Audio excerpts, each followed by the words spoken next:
So how do we measure energy and how do we relate to it? How can we do everything different from a more permacomputing approach?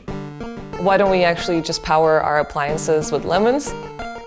Let's go to the flea market and find devices and just crack them open.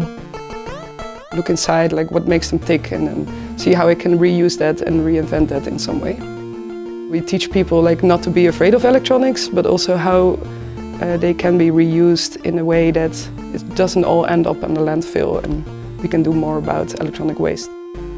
If you think of cinema, usually you think in terms of like a large crew, large budget. So here the idea is to come back to like very simple things. So how do we do cinema? By diverting the tools that surround us. During the brainstorm, there were a lot of interesting ideas. Some people were interested in generating poetry from the electricity coming from the mud. It's a lot of anticipation on like, oh, how much voltage will it already give? And then the next day we were measuring it again and it was already different.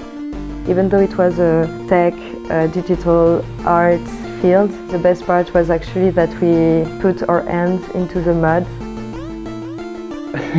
What I'd always like to cook with is company. It's like doing it with other people or like having other people around.